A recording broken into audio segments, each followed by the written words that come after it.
All right, ladies and gentlemen, boys and girls, welcome back. It is me, the real music observer, Dave, harmless little me, observing real music in real time for real people just like you, just like me, and even Dean Castronovo. Just want to throw that out there. Great guy. But you got to wonder sometimes. That elevator, it gets to the top floor and then he jumps out and he's yelling at you. He's just a wild man. Steve Perry, let's talk about Steve Perry and his resistance to the Journey way of doing things. That's the topic of this video.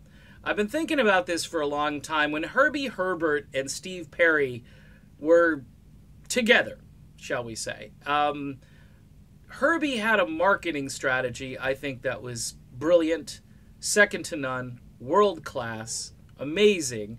And he decided to say to the band, hey, we're going to do these one-word album titles, and it's going to be thematic. It'll, one album will then go to the next. You can kind of follow along at home. It's easy.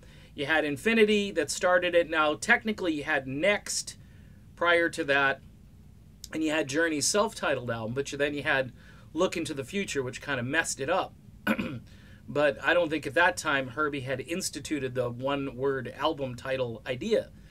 Well, Perry's in the group, says, hey, you're going to record this album with Neal Schon. We're going to call it Infinity. That was the first one. The next one, well, there was an evolution that took place, and then there was a departure, and then there was an escape. All of those album titles flowed and kind of, you didn't know where the little cherub was going to go next. Then Frontiers came, another one-word album title. And then Steve Perry said, screw this, I'm tired of this stuff.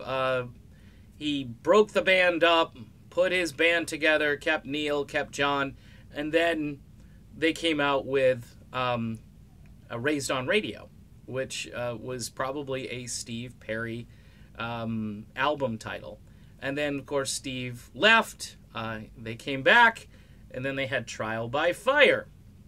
So Steve Perry, I think, broke that chain. The band, once they reformed again with Steve Augeri, they went back to their old formula, which was Arrival, Generations, Revelation, and then Eclipse. So you can see where there's continuity there. Ironically, Steve Perry comes out of retirement and has a one-word album title, and it's called Traces. So did Steve Perry see the light? Did he see the benefit in easy-to-market things, or was Traces always in his mind as what he wanted to call the album? Keep in mind, Traces is not a word like Eclipse, or it doesn't conjure up images of space travel or spaceman afros, for that matter. Neal Schon or Greg Raleigh in the old days. Remember, Greg wanted to be a spaceman. So I just think it's kind of interesting that throughout Journey's existence, you could tell that Perry was resistant, I think, and said enough is enough. This is Herbie marketing. Let's just call it what it is. These songs inspired me. I was raised on radio. We've been through a lot, so this is a trial by fire.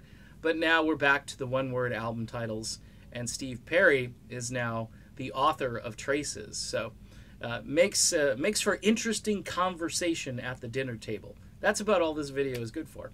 All right, and maybe not. I'll see you soon. Talk to you soon.